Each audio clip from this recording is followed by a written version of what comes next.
show for you today, starting with Tim Bontemps' off-season survey. Executives are split on who the best player in the league is, and we discuss. Russell Westbrook uses some choice language to clap back at people calling the Lakers a nursing home squad, and we break that down. And Bobby Marks is here. We'll delve into a round of money moves with Marks, and Cade Cunningham goes on the record for his GOAT pick. Keep it locked because The Jump starts right now.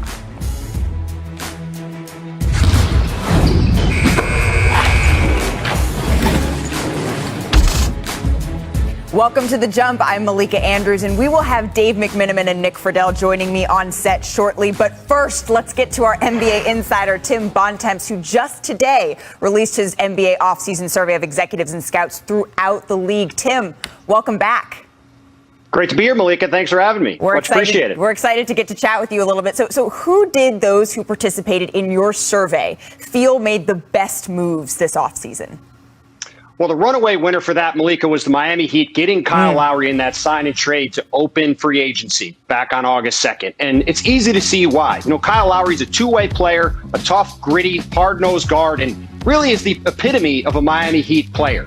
And his relationship with Jimmy Butler was cited by executives as something that could really be beneficial for the Heat. He should be able to come in and seamlessly fit in with Bam Adebayo and Jimmy with the Heat. And also, along with them re-signing Duncan Robinson, one of the best shooters in the league, and bringing in another definitional Miami Heat player in PJ Tucker, another gritty, hard-nosed guy who should fit right in with the Heat culture. The Heat are looked at as a team that now is up on the same level as the Milwaukee Bucks and Brooklyn Nets at the top of the Eastern Conference, fighting to get back to the NBA Finals. I'm certainly excited to see how that shakes out. They are a very intriguing squad. But let's dive in a little bit more. Which way were executives and scouts leaning in terms of a finals prediction? I know we're already talking about it.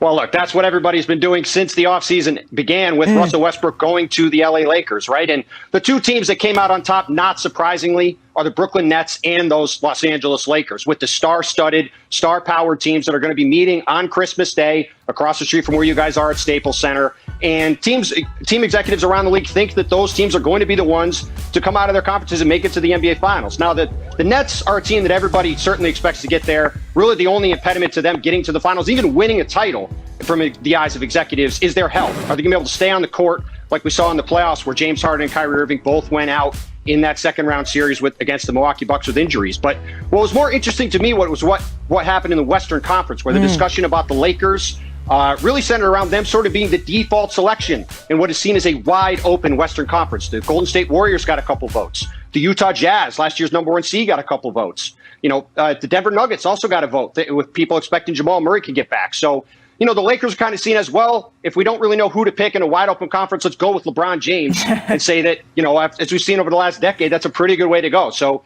I'm really curious to see what a wide open Western Conference looks like when we get started here in a couple months. Well, and that's why we need to watch the games, right? That's where it gets really exciting, is where there is no necessarily clear favorite. But Tim, what response did you get when you were asked who the best player in the league was? This was maybe the most interesting question to me in the whole survey, because generally, when a guy like Giannis Antetokounmpo goes through the playoffs and leads his team to a championship, he's crowned as the best player in the NBA. And, you know, that's what happened a couple years ago when I did the survey when the Toronto Raptors won. Kawhi Leonard was given that honor. Everybody gave it back to LeBron James when the Lakers won last year. But with the way Kevin Durant played in that Milwaukee Bucks Brooklyn Nets series that you and I both covered, we were at that Game 7 when he was unbelievable, playing all 53 minutes, going into overtime, and then going out to Tokyo and leading Team USA to the gold medal, you know, really carrying a team that did not play very well at times around him, and he just sort of lifted them up to the level we're all used to seeing Team USA play at.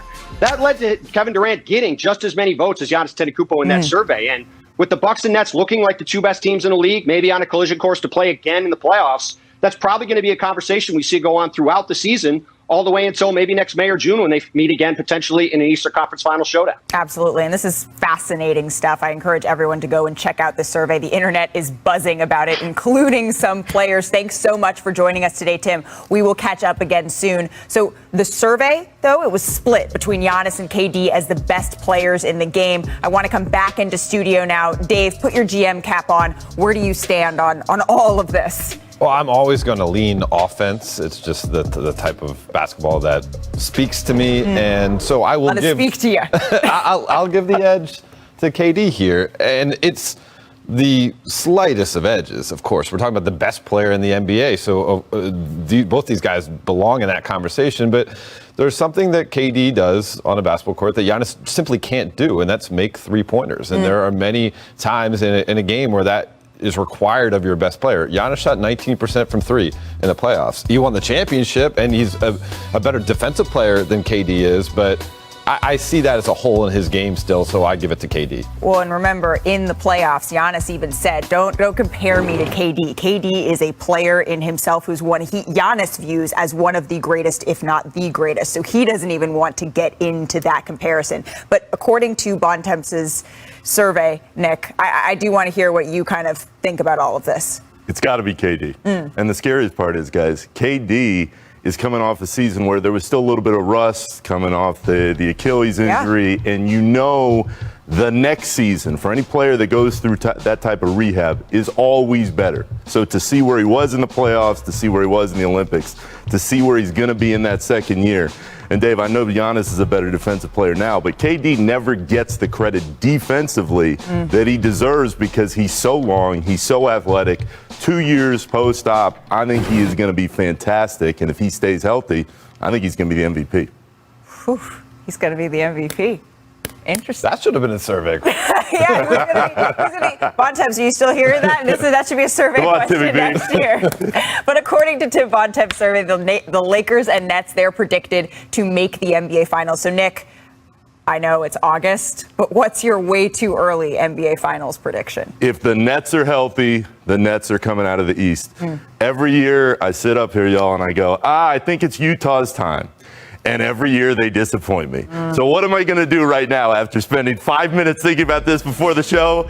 I'm still going with Donovan Mitchell and the Jazz because I am convinced one of these years, all the success they have in the regular season can go all the way through the playoffs. I just don't believe that it can come together this quickly for a Lakers roster that is so old. I'm not there on the Warriors. I think it's going to take them at least a year of getting Klay back in the fold. And I never fully believed in the Suns, and they faded out there in the finals. So for the process of default for me, it's still Utah, and I absolutely know I'm going to be disappointed a year from right now. Well, I'm impressed you did a whole 5 minutes of show prep. You know how I roll, baby. I think it's got to start with Nets and Lakers. Like, why wouldn't you? Because you're picking the Lakers? Oh. The team that won the championship 2 years ago, the team that has LeBron and AD. I can't believe it. Oh, okay, yeah. But, listen, I think Brooklyn, ever since they traded for James Harden, are the best team in the NBA. They just haven't been healthy. And so it's not just the Brooklyn should come out of the East. Brooklyn should lift up the Larry O'Brien trophy next June. As for the Lakers, I think the biggest question mark is not fit, but time to get the fit right. And they're going to be in a rush process. So the two teams I look to beyond the Lakers in the West are Utah and the Suns. Like, the Suns were in the NBA Finals up 2-0 on the Bucks. Right. Game 5 was a couple plays away from winning that one. If they go up 3-2, they're probably NBA champs. I don't, of course, you say that they beat the Lakers when AD was hurt, and they beat the Nuggets without Murray, and they beat the Clippers without Kawhi, but they played a fully healthy Bucks team and played them neck and neck. Temps was talking to, and so he was called, all right, hashtag washed, and LeBron James says, hashtag super washed. But we know what happened after he started tweeting about hashtag super washed last time, Dave. Yeah, he won the NBA championship. Yeah, there you go. 2020 in the bubble, and we were there to cover it. Listen, you don't want to count out LeBron. Now, I think you could say that 2 of the last 3 seasons, he's had a major injury. And the year he won the championship, he had a 4.5-month hiatus to get his body right. And so that has to be part of your thinking as you consider him in year 19 and 37 years old. At the same time, perhaps if Tim had worked a little bit more on his phone, and listen, great job with the survey. Is it possible that could happen? Yeah, Tim is always on that phone. He talked to 10 people around the league. I think if you talk to some more, there's going to be someone who picks LeBron James as the best player in the league. Fair. LeBron's awesome.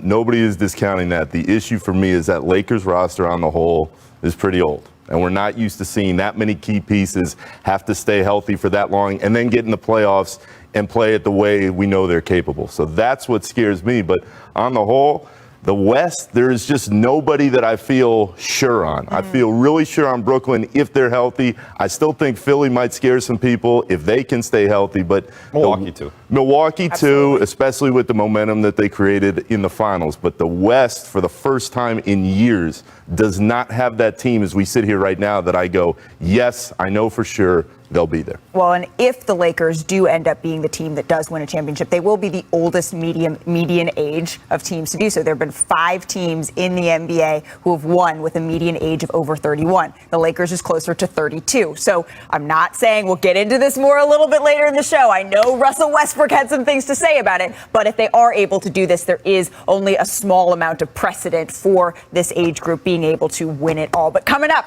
we're going by my little sister, Kendra, if he would rather join Klay Thompson on his boat or golf with Steph Curry. And Kuminga said he'd rather go on the boat with Klay. Nick, what would you do? It's got to be the boat with Klay because you get the added bonus of being with Rocco, Klay's Boom. and that would be pretty sweet as you're riding over. 10 out of 10 you go with Klay. Obviously, because first of all, if you go golfing with Steph, you're going to lose. He's excellent. Or it's easy rookie hazing. He could make you be his caddy. Klay just getting drinks and hang with Rocco. And And the sun. other stuff. Yeah. Some other stuff. Yeah, Up in the you Bay never know. Area? You never know. Okay. Area. Sir touches the sky for a big oop. Oof. That was pretty. Look at this. I love Get him. just the one-hand cockback catch. Look how far his arm. Like, Incredible. It dislocates his shoulder on it. ouch. That's a little learning fly style right there. Yeah. That The was old videotape. beautiful. What's a video Look game, at- Nick? Back in our day. Oh, man. We may not know what it is. though. Number 4, Jonathan Kuminga put the defender on skates and packed it. I do. Thank you very much. Look at this, though. He was a highlight machine in Vegas. It was amazing. Really incredible. And to finish, he had finishes around the rim, not just off the bounce, but offensive tip-backs. And the call was great. Cam Thomas wins it for the Nets in sudden death. I mean, it doesn't get really better than that.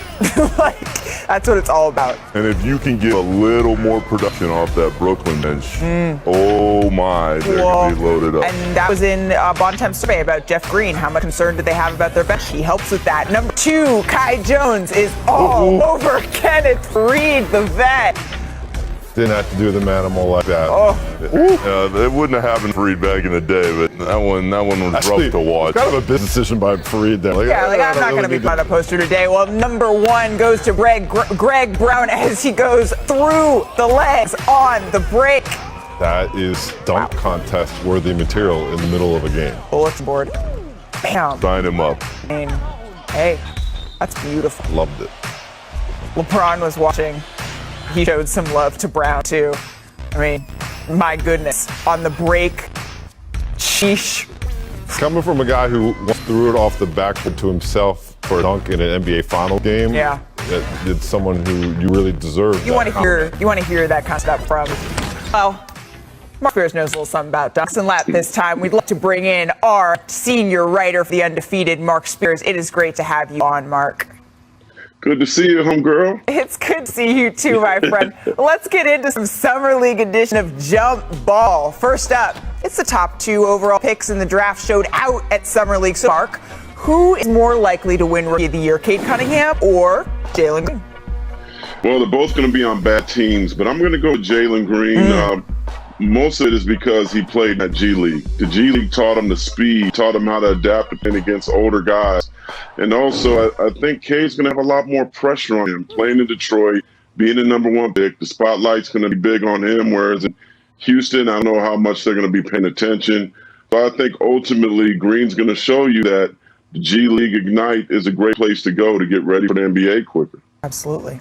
I think it's going to be one of these 2 guys who end up winning it. I'll go with Cade. Just I think the other parts of his game outside of scoring are more polished at this point when he comes into the league. And also, there's other scorers in Houston that Green will have to be sharing the ball with. So, it's a toss-up. I think they're both bright, incredible young players. I'll go with Cade. I'm taking Jalen Green, and here's why. I think he's going to get every shot he can imagine in Houston and in Detroit. We still got the Syracuse guy, Mr. McTen. We've got Jeremy Grant, who has elevated his own game and is going to score plenty. for Dwayne Casey. So, But he's going to score by Cade being his point guard. yeah, okay, but this is an offensive award. It always has been. And if Jalen Green puts up those numbers, Right. he's going to be here in the end. Well, and Jalen Green is playing with a little bit of a chip on his shoulder. He told me that after he was passed up as the #1 pick, what was he looking towards next? It was Rookie of the Year. So I'm not saying that Cade is playing with that same sense of urgency, but that swagger that Jalen Green has, he's already zeroed in on that Rookie of the Year. So next up, let's get to the co-MVPs of Summer League. Mark, you've spent time with both of these gentlemen. Who is more upside, Davion Mitchell or Cam Thomas? Ooh, man. Well, that's a hard question. Both of them are probably looking at what you gonna say, Mark. What you gonna say? I like asking hard questions, Mark. I'm gonna go with my LSU boy. I think that the Nets need his scoring off the bench. The Nets do have some veterans, and Patty Mills is there as well. I think those two are going to be a great 1-2 punch. The tough thing with Davion in Sacramento, you got after Fox and Halliburton, Buddy Hield is still there, and Terrence Davis is there as well. But what we're going to see, I think, in Sacramento is if they're losing, if they come out the gate bad and decide to just go with the youth movement, perhaps they go to the Baylor kid sooner, and his defense could get them on the floor as well. But right now, I'm going to go with Cam Thomas. Yeah, defense. Davion will get minutes because of that. And also, as great as Cam Thomas played in the Summer League, he's got to learn how to play a role on that team. It's not going to be him creating for himself. A lot of times it's going to be Kyrie or Harden or KD and him standing on a certain spot on the floor, and he better make that shot when he gets it, or he's not going to get the ball back. So I think he is a tougher learning curve versus I think Davion. There'll be a ton of minutes, ton of touches. What do you think, Nick? It's Mitchell. It's got to be Mitchell because the defense will always travel. And anybody who has an impact in their rookie year that struggles offensively, every young player goes through it. You watch Mitchell in college at Baylor. You watch him in Summer League. He was locking up guys all over the floor. That will serve him very well in his first year in the league. He's won at every single level in high school, in college, and now in the Summer League. So I'm curious to see how that translates to the NBA because it's adjustment. When you're a lottery pick and you go to these bad teams, when you're used to winning, he's so talented defensively. And like you said, that will always earn minutes. But lastly... Hey, but Malika, before you say that, Malika saw the Nets. If I'm playing again next to KD and James Harden, Kyrie Irving, I'm going to get the easiest shot of my life. So when he is in the game, when Cam Thomas is in the game, he's going to get the prettiest looks he's had his whole life so far. Well, that may be. He might be spending a little bit more time in the second unit, but absolutely true. We've seen James Harden also play with that same unit. Guys love getting set up by James Harden. But lastly, we'll get to a couple of second-year players in the All-Summer League first team. Mark, which rising sophomore is more intriguing to you? Is it Peyton Pritchard or is it Obi Toppin? Well, see, I'm going to make myself look bad because Davion Mitchell locked Pritchard time in that championship game. And until then, Peyton was averaging like 20 points, 5 threes, and 8 assists, and he was killing to the Kings, and Mitchell got a hold of him. But look, Obi Toppin, this Summer League was great for him. Obviously, he didn't have one last year.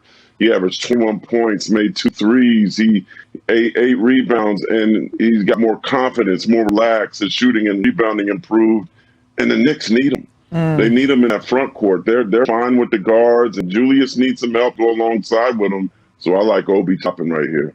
Mark, I was out in Summer League for a couple of days. I was talking to an assistant coach, and he told me that a capable guard is always going to stand out because there's so much that is disorganized about Summer League basketball. You're in a new group, you're learning a new system. So someone like Pritchard who knows what he's doing will just look good because of that. So I'll go with Obi because, the Knicks need him. He missed 10 games last year with some injuries, and Julius Randle kind of took off in that time frame. So I think with another year on his belt and getting to know Tibbs' system, I think there's a lot of room for growth with the next year.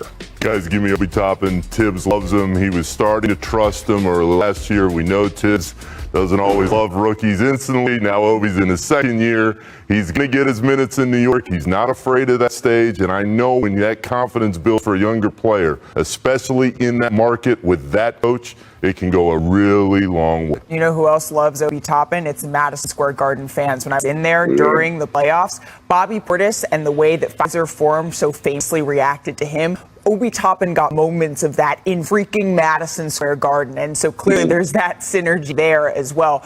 Mark's going to take a segment off. Don't go too far because you're going to come back later in the show to talk about the Warriors. Excited for that discussion. I'm Malia Andrews here with Dave McMenamin and Nick Fidel. Let's get to the Lakers, who added Russell Westbrook and a bunch of other veteran players this offseason. And Russ was asked about critics who say the team is too old. And he said, quote, "We got a team full of nice, experienced vets going to kick these young bleepity bleep bleep."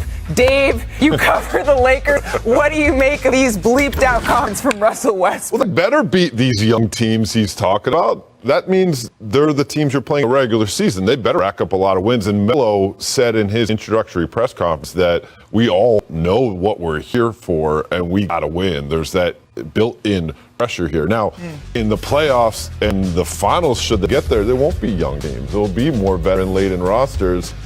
They just got to win. I mean, they made these moves to put together a championship team. Rob Pelinka said it in his comments, saying it's all about being obsessed with championship, number 18 for the franchise. So, yeah, beat the young teams, beat the old teams, beat the teams in the middle. You got to win, Lakers. And they weren't built for 3 or 4 years, as we know. They were built for this season. This is like team load management.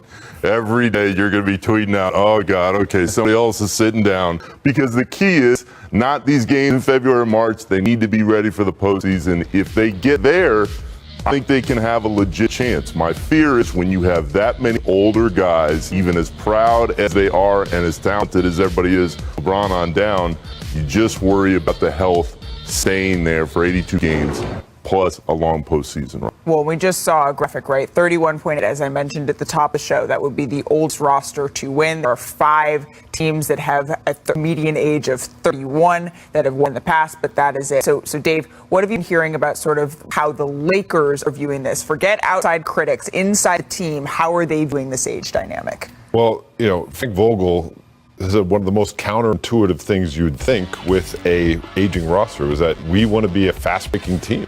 Right. And he believes that they can do it based on the personnel in LeBron and Westbrook being so great in the open court. But of course, they're going to have to get the requisite defensive stops and get up and down the court and stay healthy to do so. Listen, every single player that they picked, part of the Rob Pelinka plan is to get sign-off from AD and LeBron on those players. He wants them to have equity in the decision-making process. And so there's no haphazard choices here. They believe all the guys they have are going to fit a certain way. They got to prove it. Dave, to your exact point, though, this is why I think the Lakers can't do it, because they all know what they're getting into. And there's all these different questions about, can Russ fit in? Can Carmelo at this stage do what they're going to need him to do? They wouldn't have gone on this team and joined forces if they didn't believe it can happen. The only thing that scares me, guys, is you look at that graphic and you go, man, they're old.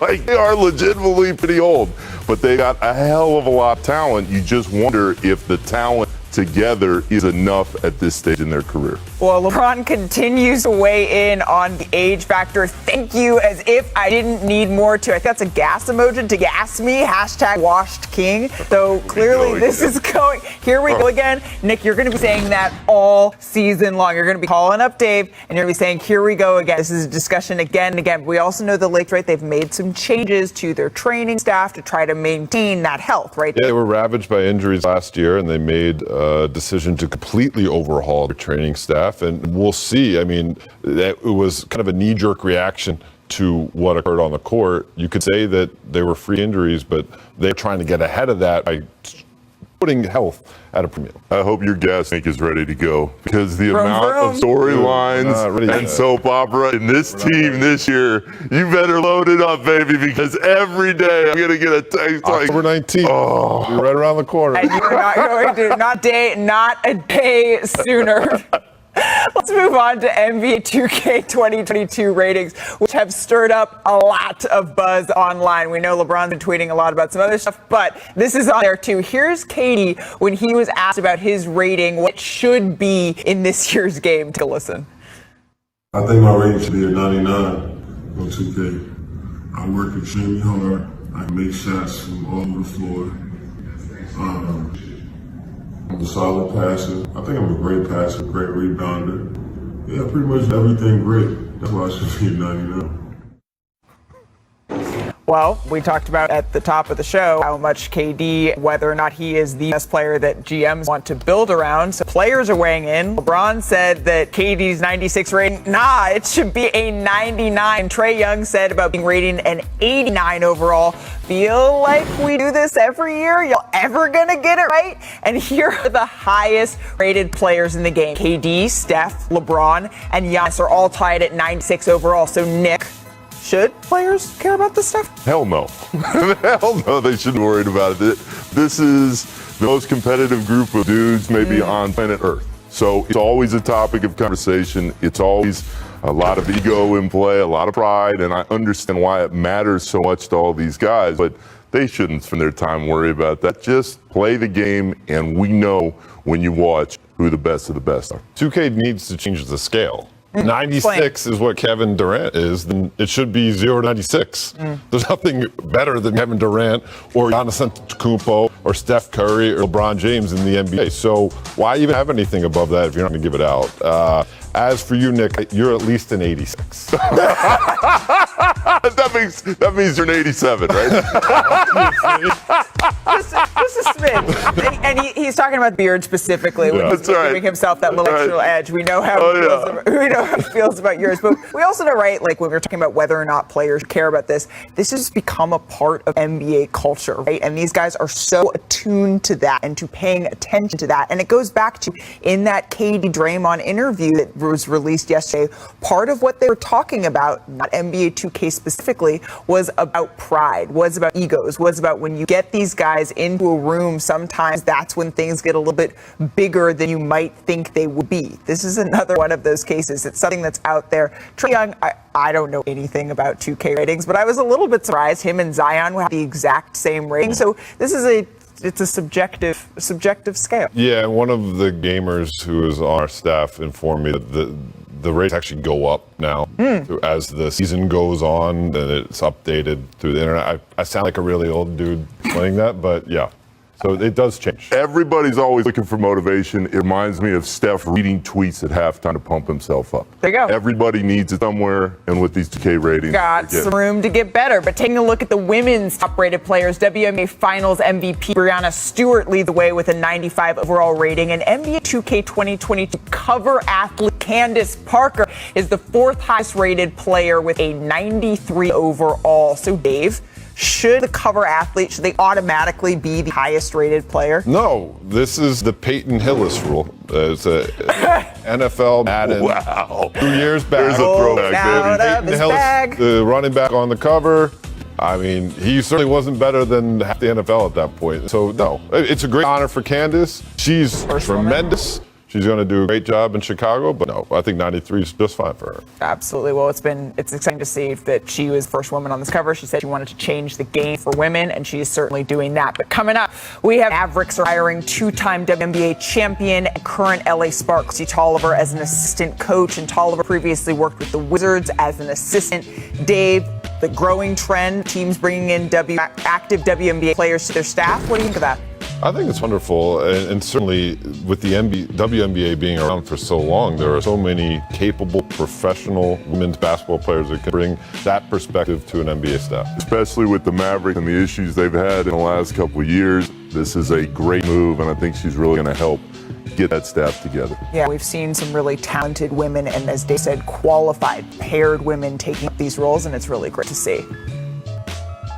Former Nets assistant GM and ESPN capologist Bobby Marks as we start a new segment, and we're calling it Bobby's Money Moves. First, let's start with the Nets. They have the opportunity this summer to extend the Big Three, and they've already signed KD to a 4-year, $198 million contract extension, but Kyrie and James Harden have not as of yet, but both are in position to sign 9-figure extensions if they choose so. We know that's what the Nets want. Bobby, what are the future cap implications for the Nets if all their Big Three end up with these extensions that could surpass $500 million? Yeah, you're right, Malika. $540 million when you total up the three extensions. We've already seen Kevin Durant come off board here. Expected James Harden, $161 million. Kyrie Irving, $180 million plus. And I think The priority now is that it's developing, right? We saw Cam Thomas in Summer League, co-MVP. It's to get it right when it comes to the draft as far as what Brooklyn has left with their draft picks. Players coming in at the inexpensive contracts, Patty Mills for $5.9 million, James Johnson at the veteran minimum. So it's basically about the fringe moves. Bruce Brown at $4.7 million. So you will have the big three locked up, but it's a matter of your bench as far as from a developmental standpoint. And if Cam Thomas plays like what he did in Summer League, Brooklyn's got a good player there. Well, and General Manager Sean Marks has used the term "we're married to the luxury tax." They know what they're getting into, and he also said that he sort of expects that by the time training camp starts, all three of those guys are hoping that they will have signed their extensions, agreed to their extensions by then. But Bobby, you had an article looking forward to 2022. Already looking forward to the 2022 offseason coming out on ESPN.com. How do you expect teams to treat in-season moves in 2022 with a free agency class that could be like a little bit limited? Yeah, I mean, we've already seen all these extensions. We saw Terry Rozier today, Marcus Smart, Julius Randle. I'm expecting more extensions to come off the board. Certainly the restricted free agents, DeAndre Ayton, Mikal Bridges. And here's a stat for you, Malika. There's 191 projected free agents for next year. Yeah. 31 are starter or above criteria. So it is the summer of the rotational players. Wow. It's also the summer of Zach LaVine. And he is basically the only marquee free agent that he's going on, who's going to be available. And there's really only 4 teams that have cap space. So it's going to be a chilly offseason next year, and I'm expecting to see more players locked up during this offseason, and I'm expecting to see more trades also. Well, Nick Friedel got a big smile on his face when he said that it is the summer of Zach LaVine. And speaking of Nick Friedel, in Golden State, Steph Curry signed his $215 million extension this month, and he's one of 4 Warriors making over $20 million next season, including Clay, Draymond, and Andrew Wiggins. So, Bobby, the Warriors are among the Reaper tax group subject to harsher penalties. How would you assess their current cap situation? Expensive. They're going to set the record this year. $184 million luxury tax payment. When you look at their salaries, $177 million there. We could be heading towards $400 million if they use that $5.9 million tax mid-level exception. Wow. Here's another team. As great as Steph Curry is, and hopefully we get Klay Thompson, how this team goes basically going to be based on your youth. Jonathan Kuminga, Moses Moody, Jordan Poole, James Wiseman, your 4 former first-round picks here, and you've got to hit those fringe moves here as far as Otto Porter